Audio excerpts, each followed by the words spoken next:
This is what's also dangerous, is because it's not being dealt with at a political level, there's a serious danger it will get dealt with on the street level. Already, the white working class thugs, violent types, are saying they're going to start counter-protesting and coming. That's not good. That's really bad.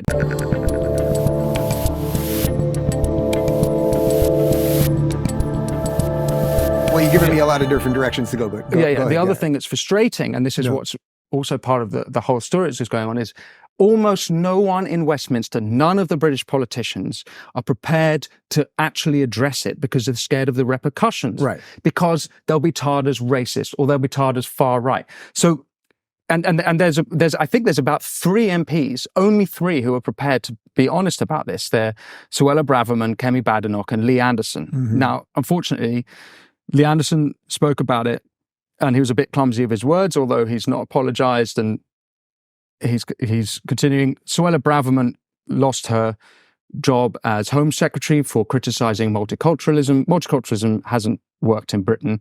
And Kemi Badenoch is at least making the case for the delineation of words and being accurate of words. Things are going to get worse. So, Anna, let me continue a very important thing that's about to happen in Britain. And people who care about free speech, your viewers who care about free speech and censorship, really have to look at what's going to happen here. So Keir Starmer and Labour Party are going to win the next election.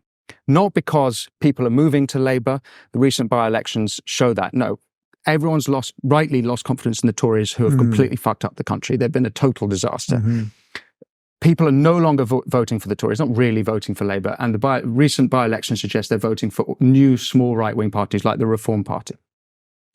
What the Labour Party are going to do, and this is going to be a big row over the coming years, is the definition of Islamophobia. They're going to put in the worst definition of Islamophobia, and it's currently includes any criticism of Islam. So we're going to be in a position where you cannot criticize Islam. Meanwhile, there's all these things going on in the streets. Okay, there's an awful lot there's here. A lot there. Well, there's a lot here, but I think it's important because even for my American viewers that don't necessarily know much about the UK or the political situation there or anything else, to me, you guys are just in some sort of slightly more future version of where we could end up unless we start dealing with this stuff properly. There's demographic reasons it's not exactly the same, and geographic reasons and immigration reasons and all that, but there is some form of this that is now happening all over Western Europe. So do you see any way out of this for your country? I mean, when I was in London, it was the first time I ever traveled where I had armed security with me the entire time. I did not feel particularly safe on the streets. When I drove by that protest, I thought, man, if someone recognizes me in this car, this is not going to end well. I've been to London a dozen times and loved it every time before that. But I did see the change. Awful lot of burqas in London now. It's a big question. Can it be saved? Is it too late? Things are going to get worse. I think the Tories are finished, and there are parts of Europe which are worse, like Sweden, for example, where the problem has been that no one's prepared to talk about assimilation or integration, and the reason why it's also worse in Britain than here, although I'm not totally sure I understand the American immigration issue, but in Britain, country of 67 million people, last year we had 700,000 net plus migrants to the UK. There are 1.2 million illegal immigrants in Britain. There's about 50,000 who come in illegally every year. Now, we've got about 15 to 18 here. 7 in the last 3 years. 15 to 18 million. Illegal. In the country right now, 7 in the last 3 years, which is more than the population of 38 of our states. At least in America, they're having a conversation about immigration. And now I would want to ask you, that's mostly through the southern border, right? Yeah. And the Democrats aren't addressing that. No, the Democrats have opened the border. Open border. Yeah. And do you think the Republicans want to do anything meaningful about that? Trump's last year, there were about 300,000 illegals that got across, 350,000. We had about 3 million last year. So it's 10x'd in about 3 years. That's not a tenable situation. I think the Republicans will be better. Our Republicans, sort of like your Tories, they're pretty bad, but they're not like unbelievably horrible, like the Labour Party or our Democrats. That's kind of where we're at. I think that Britain's in serious danger. Like, it could be over. That sounds dramatic. Well, you have a mayor in London who seems very sympathetic and he's not to going a lot anywhere. of these people. Yeah, he's going to win, and there's another mayoral election this year, and he's going to win that. And the alternatives being proffered by major parties they're not serious candidates.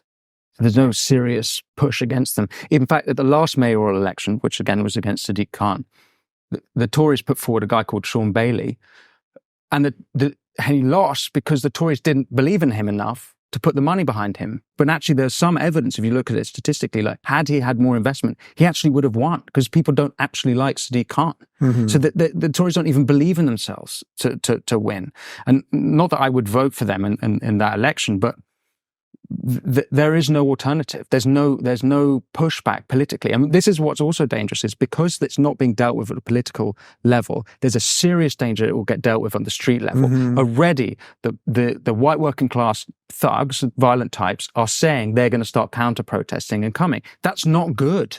That's really bad. Can you talk a little bit about how the media treats them? Because, I follow a guy like Tommy Robinson, who I had interviewed, it could be a decade ago already at this point, who was warning about a lot of this stuff, and he was framed as far right. And I don't know every single thing about the guy, but I always see on Twitter, he's out there protesting the Islamist, and it's usually him that's getting jailed and treated worse by the police, or the counter protesters are arrested, as opposed to the people that are blocking the public streets and putting the projections of River to the Sea, and all of these things.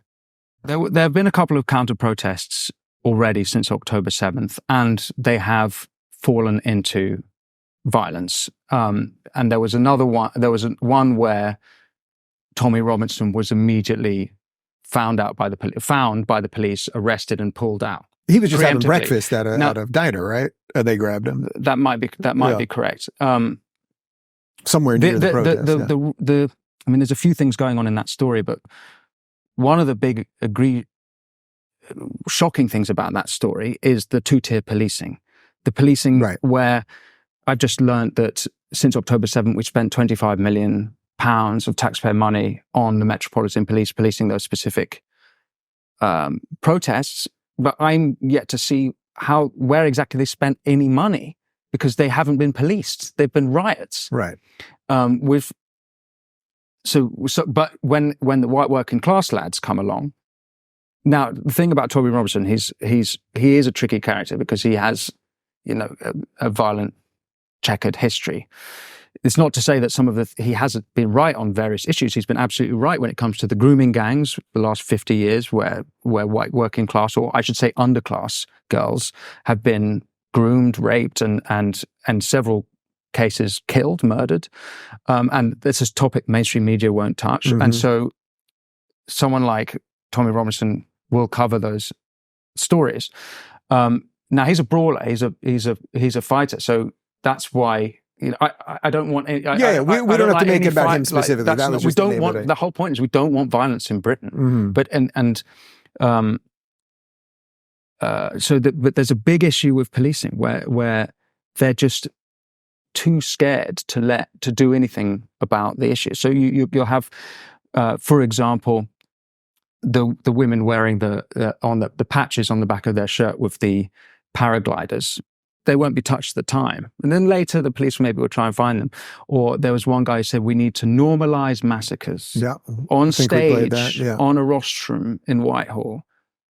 Now they let him do that, and then we'll find him later. But then when it's like white working class people, they can with the British flag. That sometimes there was another incident where people flying an England flag and a Union flag were stopped and told to put it away. Yeah. Whereas of course you can fly a Palestine flag. There's another terrible case, there's a guy again after October 7th, a guy in East London who was filming on his phone, filmed a street, I think it was in Bethnal Green, where Palestine flags had been put up across every lamppost down the street. And he goes, I can't believe what I'm seeing in England, in my country. And then he live streamed later that evening. The police came to his house. He didn't say anything racist or Islamophobic in the video. And they came to his house after and tried to arrest him. If you're looking for more enlightening conversations about international issues, check out our international playlist.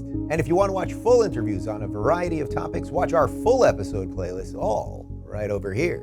And to get notified of all future videos, be sure to subscribe and click the notification bell.